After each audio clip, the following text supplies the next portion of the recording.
The American campaign against North Vietnam's transport system began on April 3, 1965. In a month-long offensive, Navy and Air Force planes hit bridges, road and rail junctions, truck parks, and supply depots.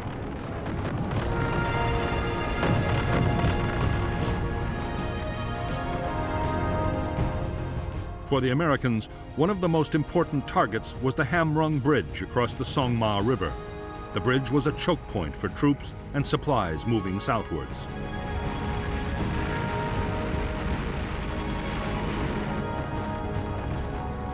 In spite of repeated attempts, the Americans failed to destroy the target. 2 U.S. planes were lost to MiG fighters and more to anti-aircraft defenses.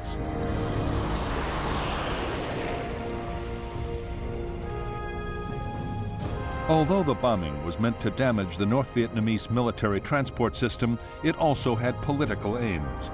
It was supposed to pressure the North to stop supporting NLF guerrillas fighting in the South.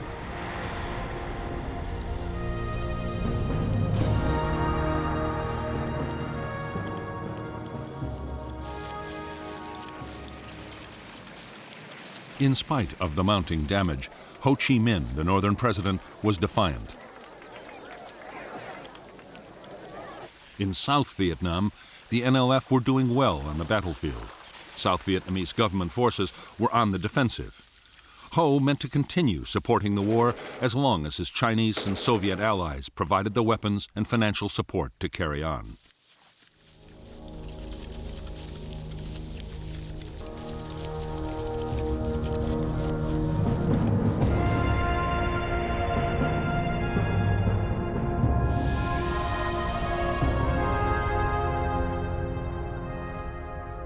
North Vietnam's war materials from the Soviet Union and China came overland by rail or by sea into the major ports of Haiphong, Hon Gai, and Cam Pha.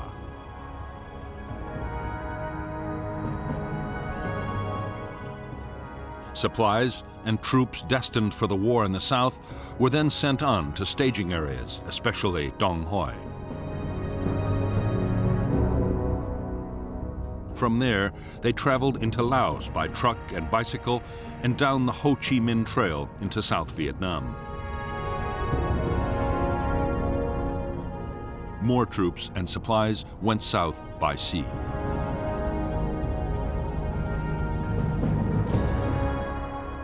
American aircraft had already attacked junctions, bridges, troop staging areas, and supply depots vital to the North's supply effort.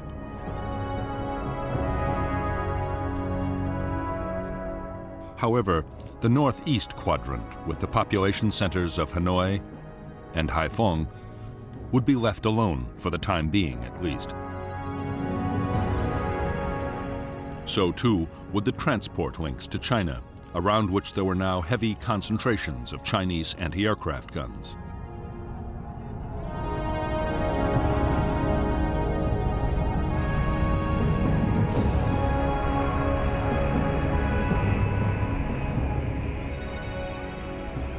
As the Rolling Thunder campaign continued, opposition to the bombing grew in the United States and around the world.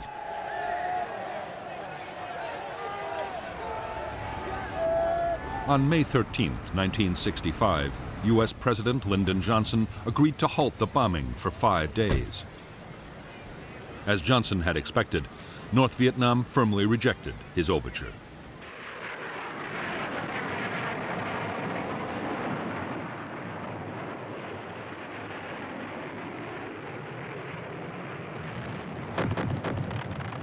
In the months that followed the bombing pause, Rolling Thunder attacks were steadily intensified. Transportation was still the top priority, but the list of targets approved by the White House was steadily broadened. The planes also began to range further north than before.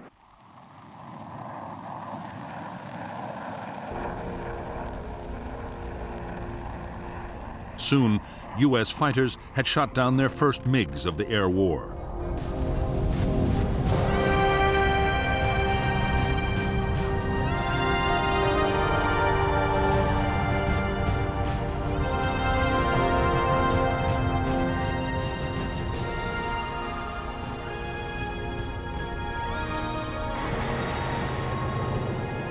By July 1965, a ring of Soviet-supplied surface-to-air missile batteries surrounded key sites in North Vietnam.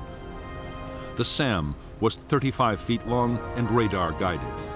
It could hit a target 20 miles away and was one of the most advanced anti-aircraft weapons in the world.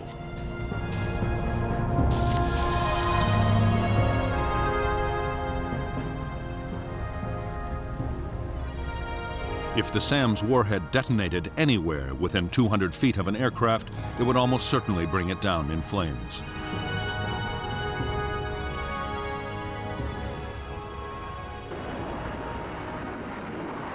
The missile defenses destroyed their first U.S. aircraft in late July 1965. In the coming months, 1 in every 20 SAMs fired would hit its target. By the end of 1965, they had lost 171 planes. For American air commanders, the SAMs were a nightmare. The only solution was to try and stay outside their range for as long as possible.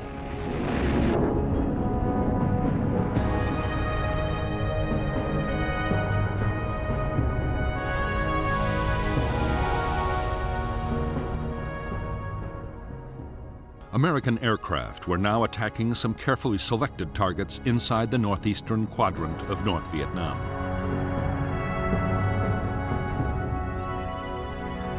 However, they had orders to avoid prohibited zones of 10 miles around the capital Hanoi and 4 miles around the port of Haiphong.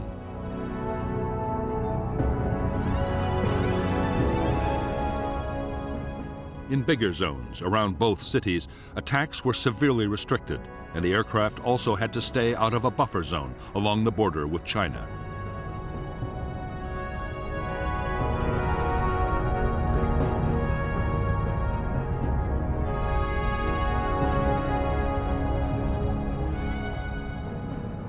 It was in the northeastern quadrant that the North Vietnamese had built up the heaviest concentrations of fighters and anti-aircraft missiles. The Americans knew the operating ranges of the MiGs and the SAMs. Attacking aircraft took elaborate measures to avoid them until the last possible moment.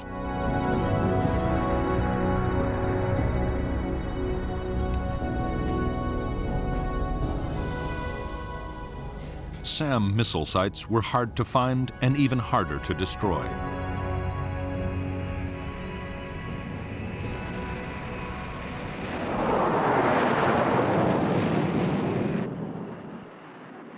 To make the problem worse, those inside prohibited zones around Hanoi and Haiphong could not be attacked at all.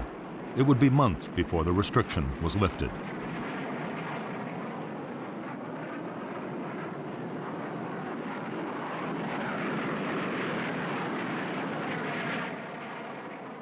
Avoiding SAMs posed its own dangers for American pilots.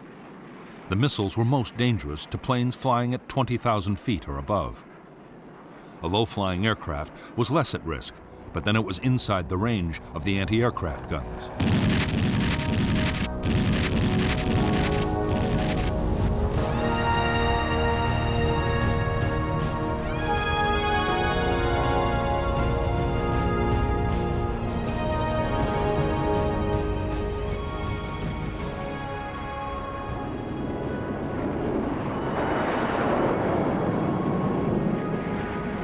By this time, North Vietnam's MiG fighters were being sent into battle whenever the odds seemed in their favor.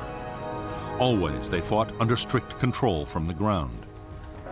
Their tactics were to approach from behind and above the Americans and then mount a sudden ambush.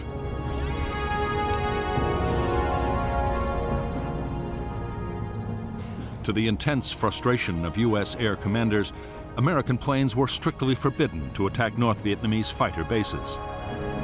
The fear in the White House was that Chinese or Soviet advisors might be killed, provoking retaliation.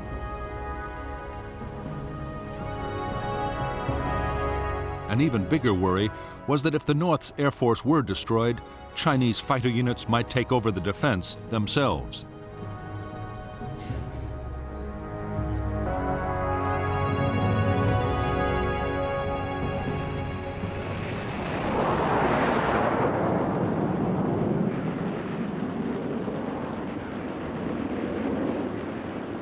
By September 1965, MiGs had destroyed 11 U.S. aircraft in combat, but more than 20 MiGs had been shot down by American planes. Nearly 2/3 of the whole North Vietnamese fighter force was gone. In October 1965, General Giap, the North Vietnamese defense chief, was forced to order the 921st Fighter Wing to cut back combat operations.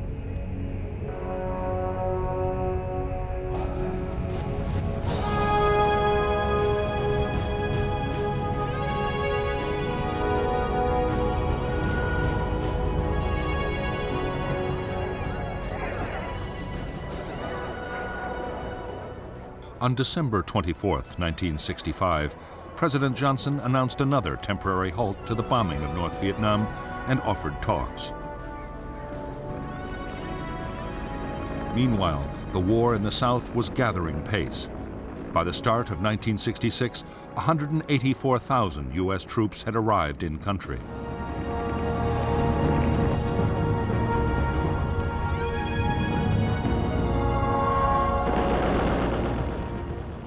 They were already launching big operations against the NLF guerrillas.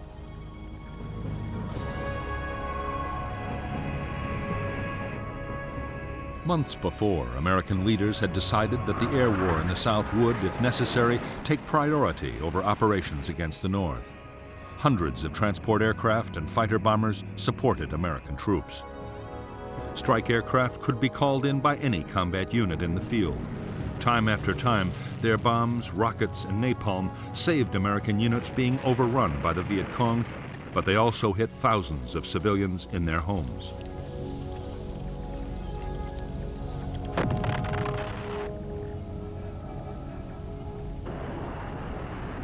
Against Viet Cong troops in the open, tactical fighter bombers were accurate and destructive weapons. However, against fortified guerrilla bases spread out under the forest canopy, they were almost useless.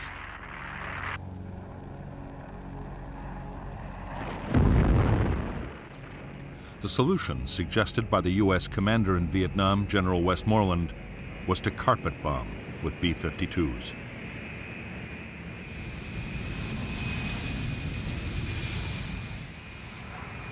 The B-52 could carry 51 750 and 500-pound bombs, a 13.5-ton payload.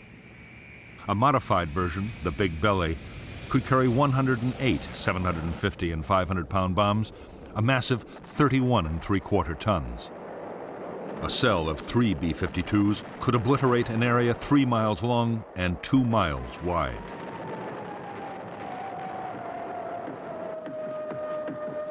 B-52 raids were codenamed Arclight.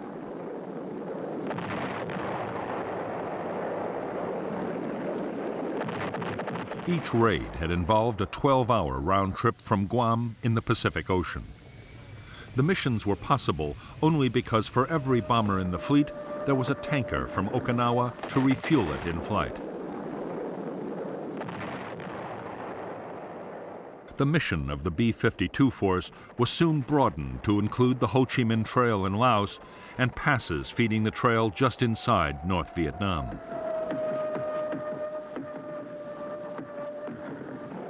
The bombers were also accurate enough to support U.S. troops on the ground. Radar could direct the B-52s to a target day or night up to 200 miles away and tell the crew exactly when to drop their bombs.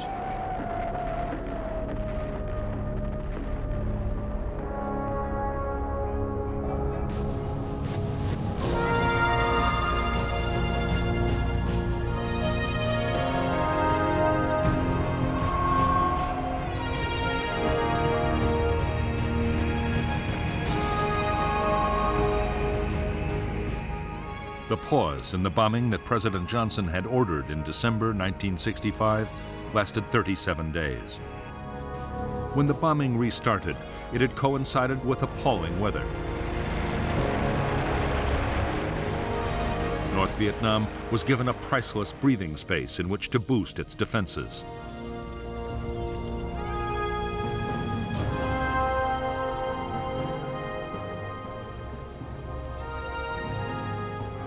The North's most important installations were now defended by 5,000 anti-aircraft guns. They included new radar-guided 85 and 100 millimeter weapons able to bring down an aircraft at nearly 20,000 feet. More SAM missile sites had also been put in place. By now, 30 new fighter pilots had come back from training in the Soviet Union and China, along with more aircraft to rebuild the fighter force.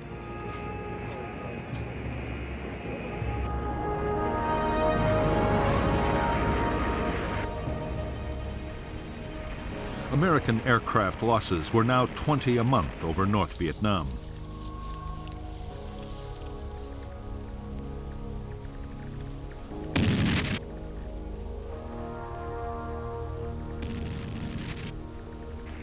One in 40 planes flying into the heavily defended Northeast Quadrant was lost. Pilot morale was beginning to suffer. Most were in combat every second day, and some even more often.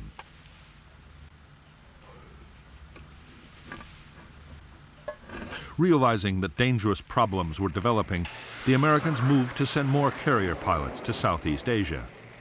They also overhauled the supply system.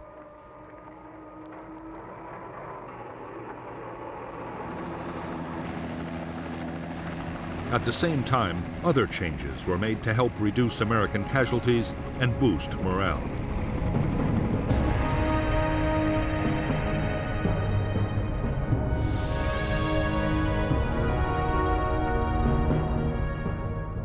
In April 1966, Yankee Station and the carriers of Task Force 77 were moved nearer to North Vietnam.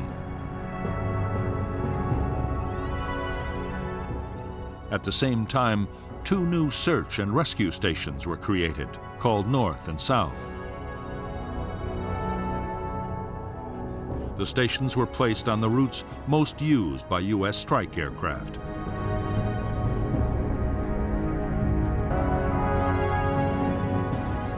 Up to now, U.S. Air Force and Navy planes had taken turns to hit different areas of North Vietnam.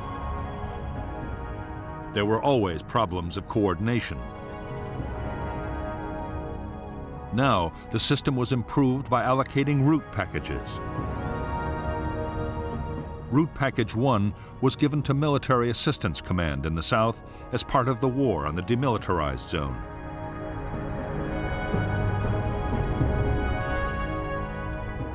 The Air Force was assigned Route Packages 5 and 6A. The Navy concentrated its efforts on the route packages nearer the coast.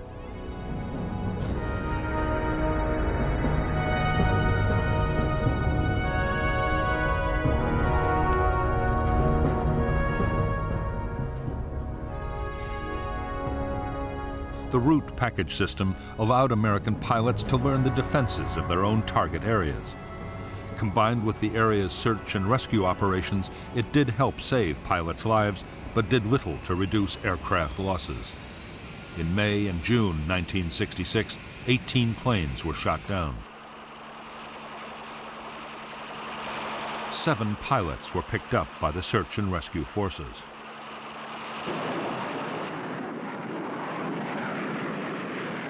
By now, every American raid included attacks to suppress anti-aircraft defenses. Strikes were also supported by a vast array of sophisticated technology. Early warning radar aircraft could alert pilots to MiGs or SAM launches. Electronic warfare planes tried to jam anti-aircraft radars.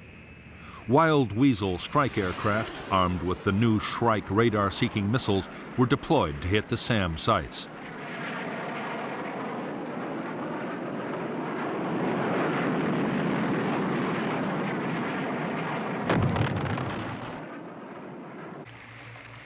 The Americans also had a new and formidable attack aircraft. The A-6 Intruder had the world's most sophisticated electronic navigation and targeting systems.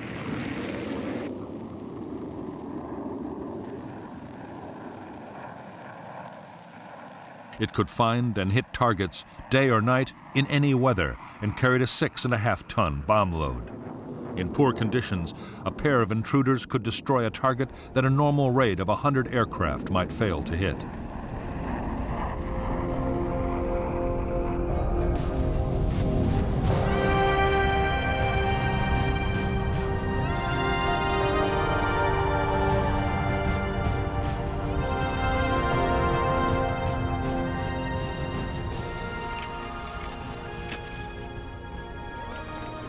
More than a year after Rolling Thunder had begun, North Vietnam's leaders were gaining confidence.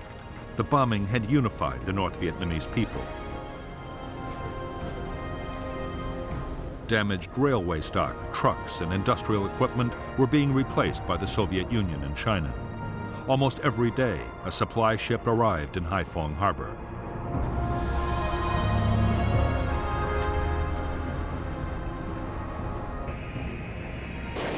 The Soviet Union had also supplied new advanced fighter aircraft, bringing the number of North Vietnamese planes to 70. The MiG-21 all-weather interceptor was able to fly at twice the speed of sound and was highly maneuverable.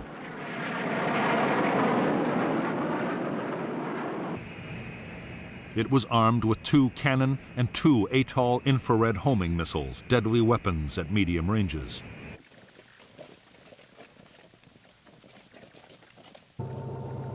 In spite of the American bombing, the North Vietnamese had actually increased the flow of men and supplies to the southern battlefield. Destroyed bridges were bypassed by pontoons and fords, and trucks moved mostly at night.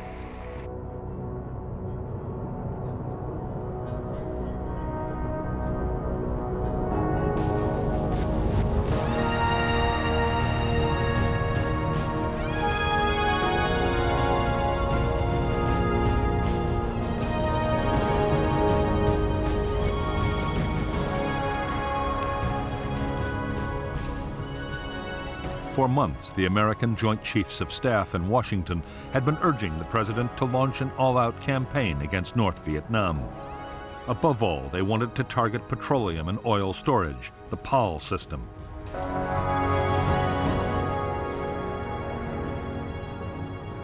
U.S. commanders were confident that an offensive against PAL targets would deal a crippling blow to the North Vietnamese war effort.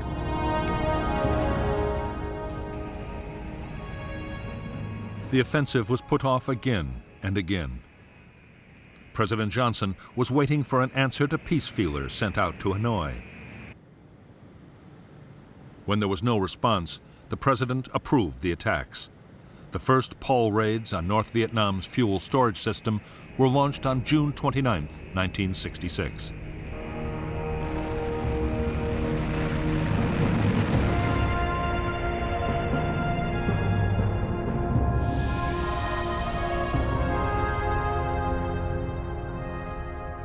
North Vietnam had 13 major oil storage facilities. 2 had already been destroyed and another badly damaged. The new American campaign was launched by U.S. Air Force planes flying from Thailand and by the Navy carriers Ranger, Constellation, and Hancock. In the first strikes, tanks at Hanoi, Haiphong, and Do Song were hit. The following days saw attacks on yet more sites. The remaining facilities and fuel-carrying trains from China were next.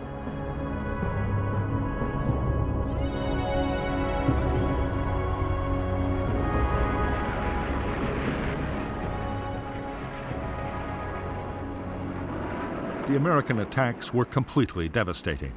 The North's biggest facility at Haiphong was totally destroyed. Smoke from the burning tanks reached 20,000 feet into the sky.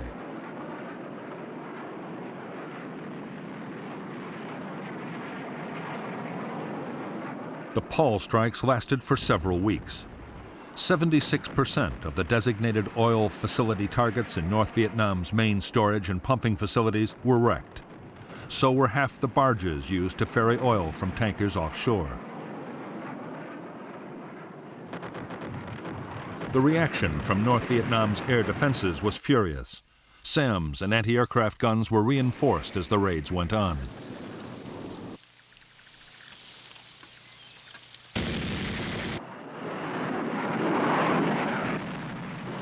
The MiGs, flying from airfields still off-limits to U.S. bombs, could attack at will. American losses were heavy.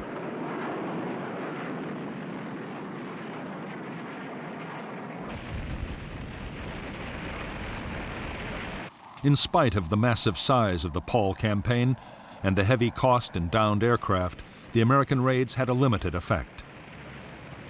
The big oil tanks had been destroyed, but long before, the North had dispersed its stocks in smaller tanks and bunkers. Some had been hidden in residential districts, places the Americans might avoid attacking. The Americans launched a massive effort to try and eliminate the dispersed oil stocks.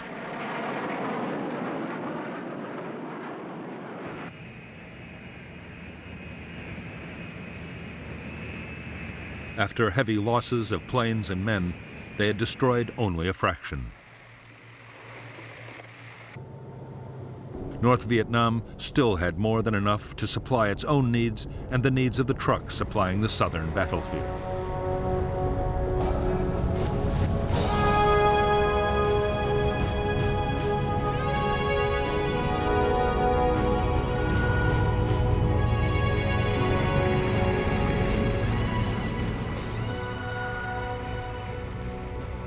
In October 1966, the U.S. Defense Secretary Robert McNamara paid a visit to the American carrier fleet off the shores of North Vietnam. With him was General Wheeler, the chairman of the Joint Chiefs of Staff, and Admiral Sharp, the Pacific Fleet commander.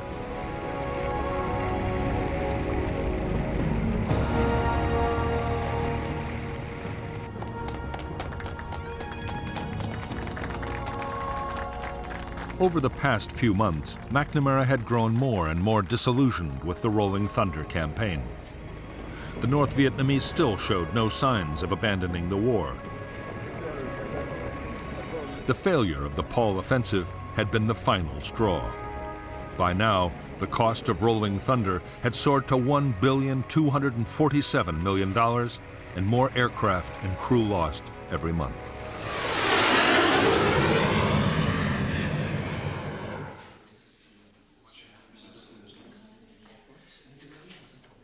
McNamara now favored curtailing the bombing. He argued that U.S. aircraft should concentrate on attacking the supply routes from North Vietnam to the south, at a much lower cost in lives and cash. Military leaders were dismayed.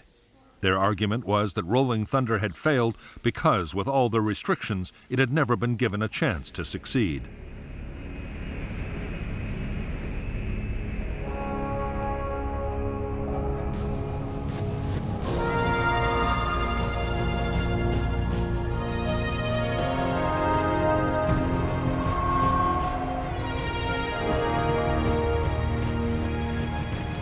During 1966, as Operation Rolling Thunder intensified, American and Australian warships joined in the campaign against North Vietnam.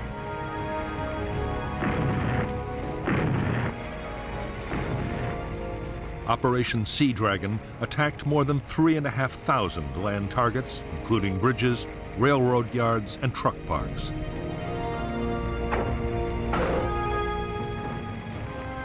More than 300 coastal defense and radar installations were damaged or destroyed.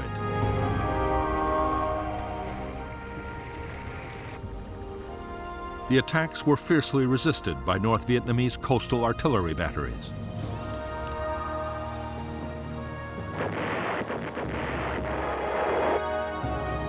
During the 2 years of Sea Dragon attacks, the guns would hit 19 ships. None were sunk, but several suffered serious damage. In early February 1967, President Johnson declared a 6-day halt in attacks on North Vietnam. The North Vietnamese immediately raced supplies and men to the south, as they had done during every pause before.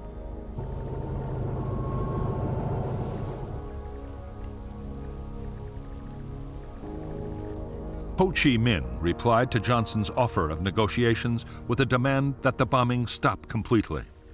Ho made no promise that even then he would talk.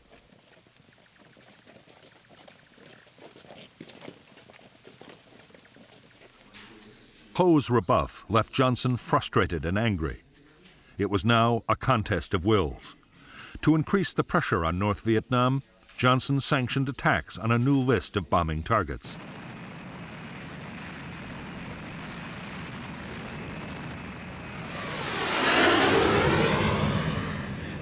American planes would attack the North's airfields, power plants, and industries, while the Navy's Operation Sea Dragon would be expanded.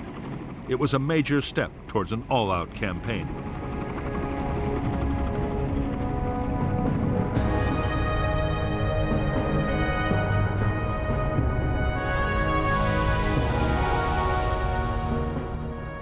The U.S. and Australian warships of Operation Sea Dragon were allowed to extend operations from 19 to 20 degrees north.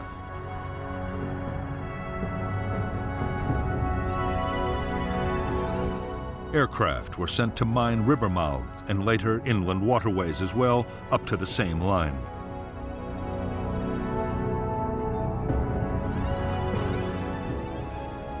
Haiphong Harbor, however, the North's most important port, would not be mined until 1972 to avoid the risk of sinking Soviet ships.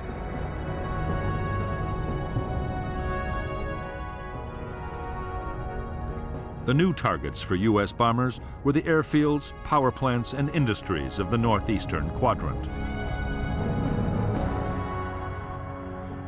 Some targets were inside the previously prohibited zones around Hanoi and Haiphong.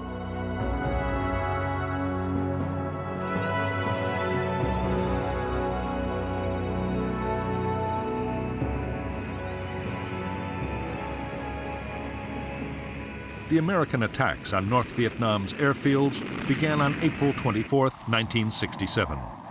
By the end of the year, all but one of the North's MiG bases had been hit. The attacks inflicted heavy damage on runways and installations. There were furious air combats over Hanoi and Haiphong as every available MiG was thrown into action.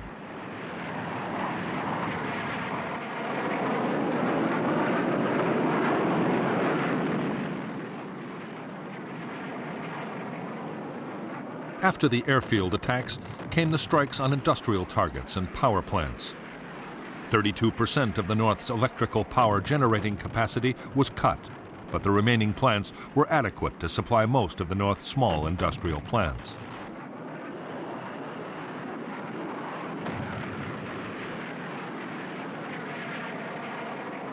By now, the weather had improved, and the bombers now ranged freely, hitting old and new targets again and again.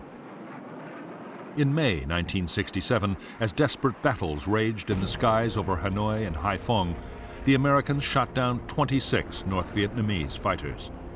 North Vietnam's pilot strength had been halved.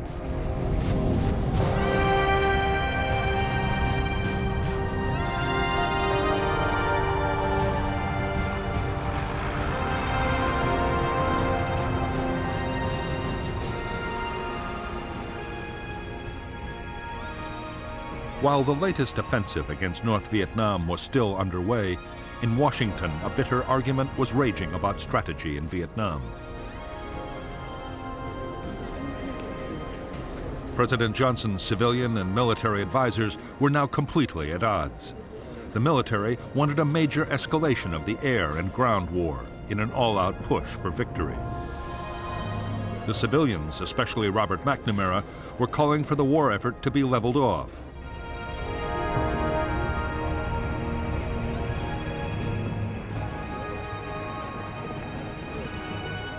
In August 1967, the pressure on President Johnson to side with his military commanders sharply increased. A Senate subcommittee was about to call for much heavier bombing of North Vietnam. To head off criticism, Johnson approved a sharp escalation in Rolling Thunder.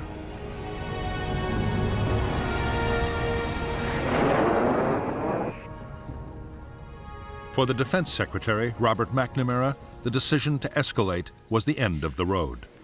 His advice had been ignored, and plainly he no longer had the confidence of the president. McNamara had no option but to resign.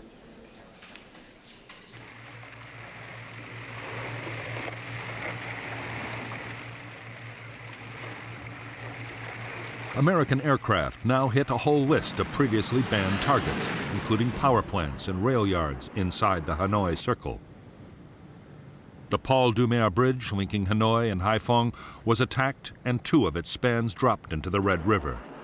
However, engineers hastily carried out temporary repairs, and the bridge continued to carry traffic until it was hit again in October 1967. Targets inside the Chinese border buffer zone were also hit. American planes attacked to within 8 miles of the frontier. 2 American aircraft strayed into China and were shot down by Chinese MiGs. The attacks of late 1967 were so intense that for a time the northern air defenses ran desperately short of SAMs and anti-aircraft ammunition.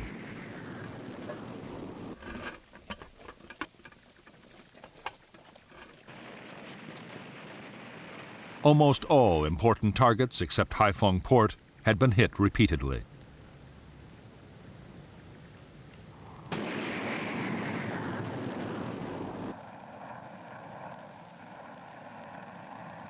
The Americans were now using a new generation of smart bombs, including the Walleye television-guided weapon, which had been operational in Vietnam since 1966. It took many fewer aircraft to destroy a target, which meant in theory that precision attacks could be made, even in densely populated areas. There was little the North Vietnamese air defenses could do to stop the havoc. However, northern leaders still had no intention of giving in to U.S. demands. In their view, the best way of stopping the bombing was to win the war in the South in the shortest possible time.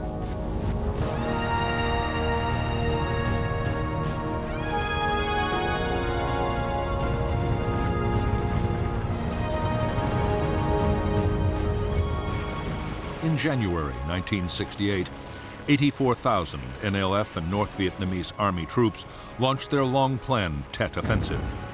They attacked towns and cities all over South Vietnam and held huge tracts of Saigon, the capital, for weeks.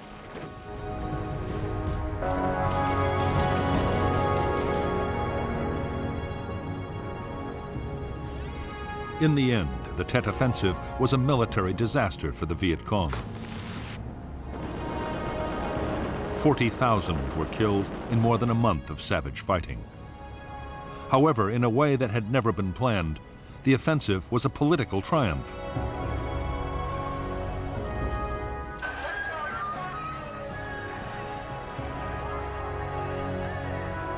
In the United States, public opinion had been turning against the war for months. The sheer scale of the latest offensive now seemed to confirm that U.S. strategy had failed. The pressure on President Johnson to look for a negotiated settlement grew irresistible.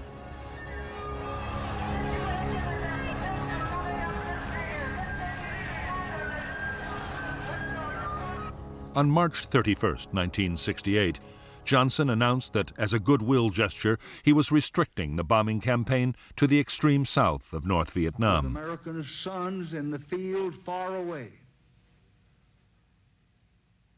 On April 3rd, Hanoi radio announced that if bombing ceased unconditionally, the talks could begin.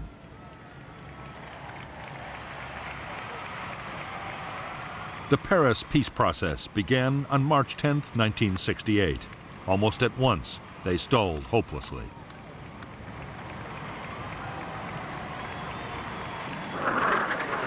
Meantime, U.S. aircraft and warships continued to attack transportation targets below the 20th parallel.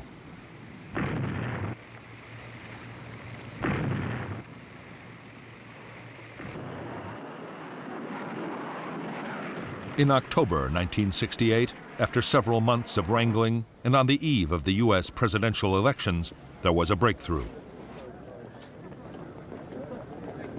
The North Vietnamese agreed that in exchange for a complete halt to the bombing, they, for their part, would no longer infiltrate troops across the DMZ or shell major cities in the south.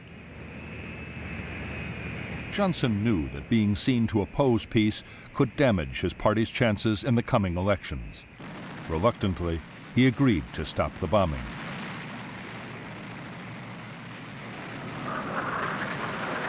Operation Rolling Thunder came to an end on November 1, 1968, after 3.5 years.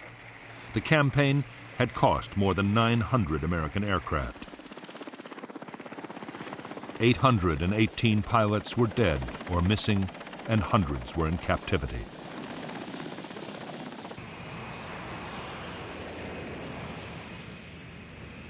On the northern side, nearly 120 North Vietnamese planes had been destroyed in air combat, in accidents, or by friendly fire.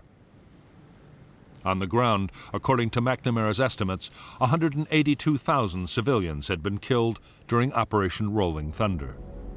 20,000 Chinese support personnel had also been casualties of the bombing.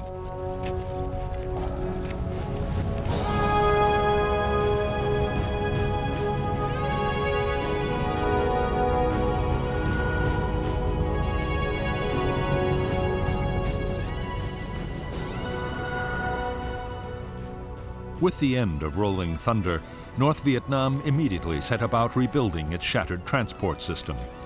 In spite of the talks still going on in Paris, the northern commander, General Giap, was already planning his next offensive in the south. He sharply increased the flow of supplies and men down the Ho Chi Minh Trail. With thousands of U.S. aircraft and pilots no longer tied up attacking North Vietnam, U.S. commanders could concentrate massive air power on Laos. The main aim was to find and destroy the truck convoys moving south. Special forces teams had always scouted into Laos to guide attack aircraft onto targets. But by this time, the U.S. had also deployed the world's most sophisticated electronic surveillance system.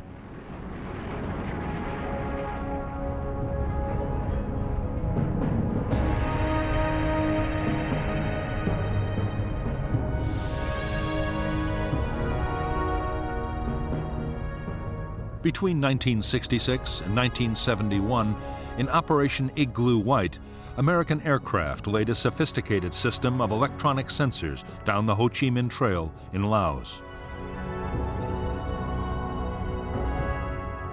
The targets were the truck convoys streaming south from North Vietnam. Signals from the sensors were picked up by orbiting aircraft and relayed to a listening center in Nakhon Phanom in Thailand. Other aircraft carried instruments to detect the electrical activity of truck engines. When a convoy was detected, the Americans would launch a raid by B-52s or fighter bombers into the target area.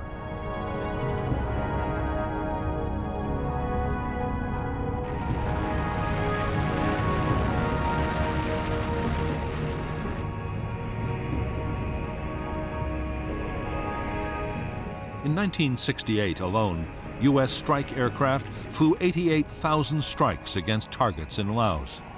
The planes dropped high explosives, cluster bombs, and mines. They were also equipped with new, highly accurate laser-guided bombs.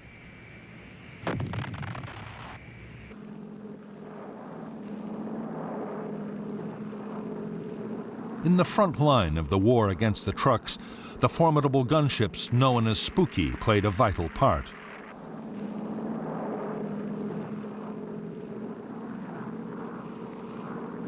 The gunships carried 3 miniguns, each able to fire 6,000 rounds a minute. Flying in a circular pattern over the target, the gunship would rain down an awesome weight of fire.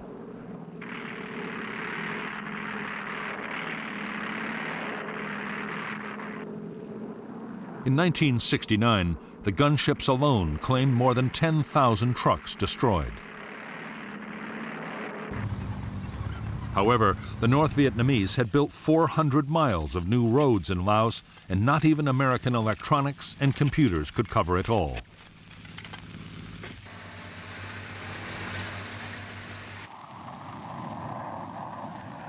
Still, U.S. aircraft would drop 750,000 tons of bombs on Laos, 10 times the weight dropped on Japan in World War II.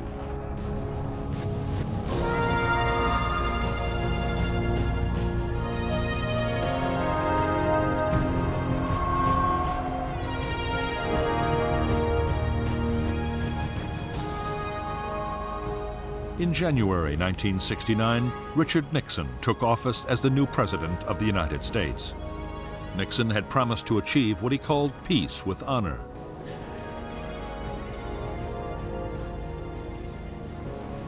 The aim was to negotiate a settlement that would allow the 500,000 U.S. troops in Vietnam to be withdrawn, while still allowing South Vietnam to survive.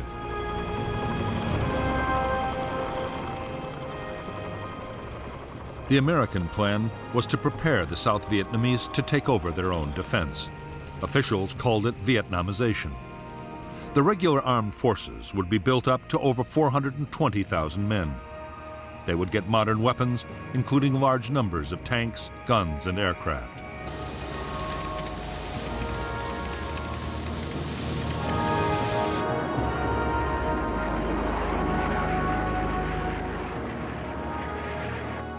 The North's strategy for 1969 was to keep up the pressure in South Vietnam. While negotiations were going on, they meant to improve their position on the battlefield.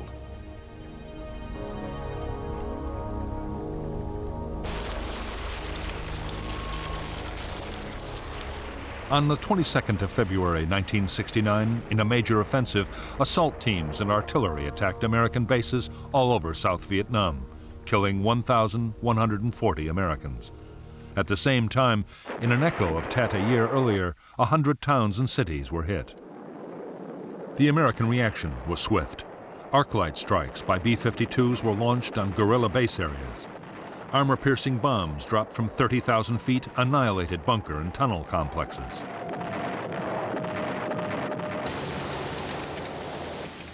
On the ground, American units launched spoiling attacks on guerrilla staging areas and captured enormous quantities of supplies.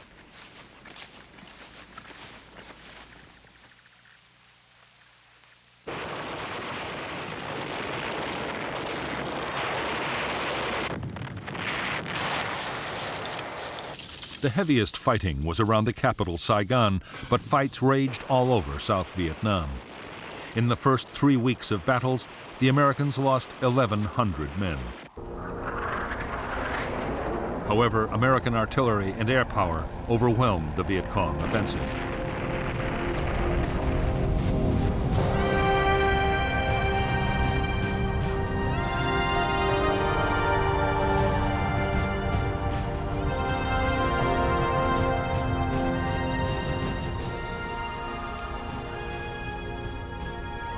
In the White House, there was anger and deep frustration at the latest campaign against South Vietnam.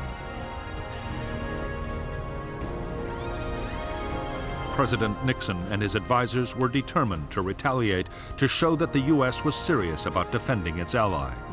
The problem was that going back to bombing North Vietnam would cause an outcry in the United States.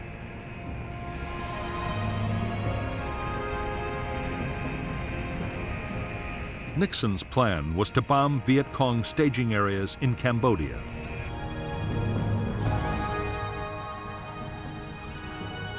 For years, they had been the springboards for attacks against Saigon.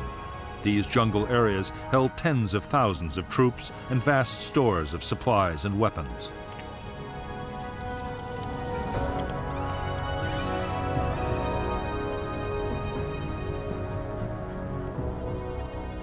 But Washington had forbidden U.S. forces to attack the Cambodian bases.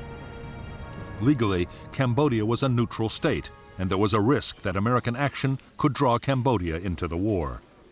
However, Nixon did not mean to hold back. Operation Menu, the bombing of Cambodia, was to be kept a strictly guarded secret. It was dubbed Menu because the first attack on Base Area 354 had been decided at a breakfast briefing at the Pentagon. The operation was to continue for 14 months.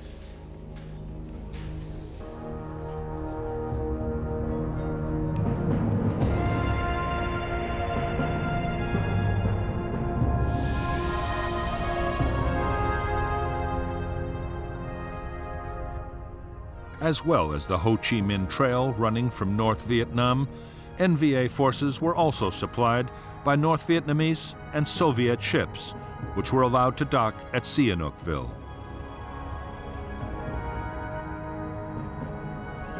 From here, they fed war materials to the main base areas.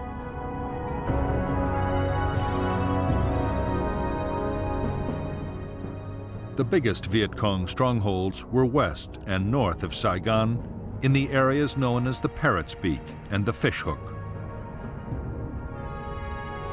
The bases were run by North Vietnamese troops and the NLF.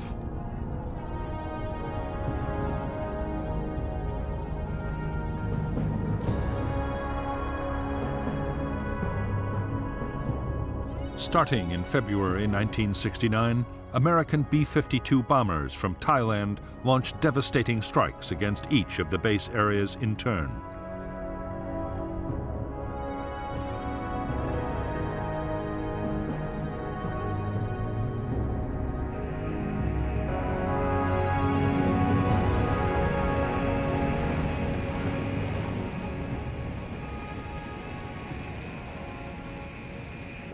Operation Menu saw more than 4,000 B-52 missions dropping 120,000 tons of bombs.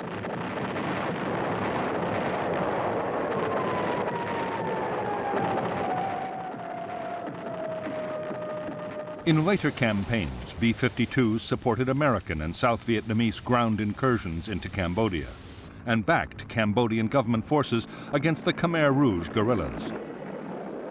Altogether, in 4 years of bombing, U.S. aircraft would unload more than 500,000 tons of bombs on Cambodia.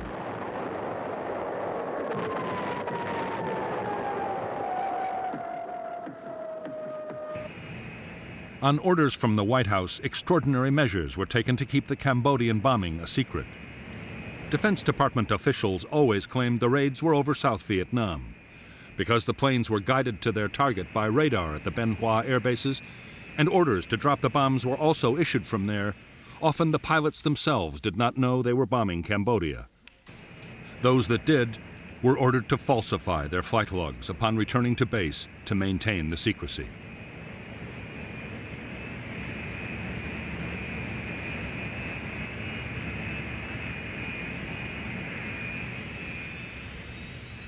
In spite of the elaborate precautions, in May 1969, reports of the secret bombing were published in the American press. Nixon was furious. Only recently, the American public had learned of the My Lai massacre, in which over 200 South Vietnamese villagers had been killed by U.S. troops back in 1968.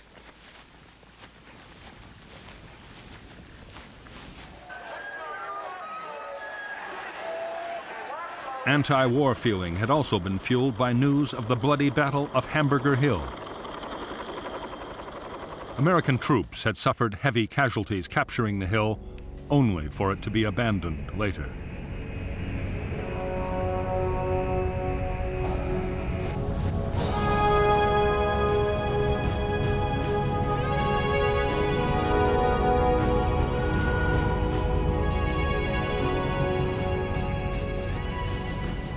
On June 8, 1969, President Nixon met with South Vietnamese President Nguyen Van Thieu on Midway Island in the Pacific.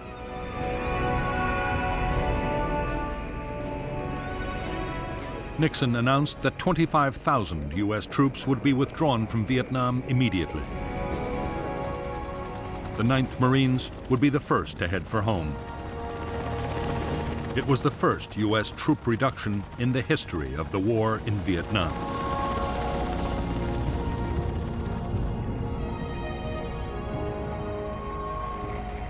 By the fall of 1969, Nixon's initiatives had succeeded in quietening public opposition to the war.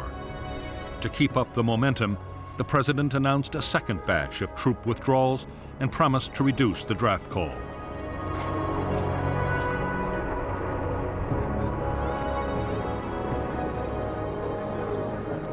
In October 1969, an opinion poll gave Nixon an approval rating of 71%, an almost unprecedented figure.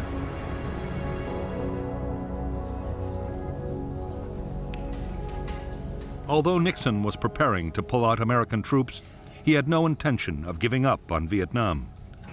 His plan was that even when most American troops had been withdrawn, Americans would continue to supply, train, and arm the South Vietnamese. Most important of all, a formidable shield of American air power would remain to deter communist attacks.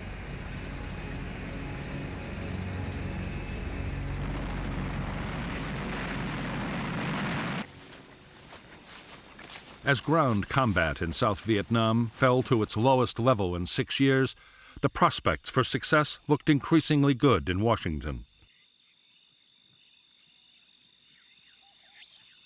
What U.S. officials did not know was that in North Vietnam, the greatest offensive of the whole war was being prepared. The plan was to use nearly 200,000 troops and hundreds of tanks in a full-scale invasion of South Vietnam.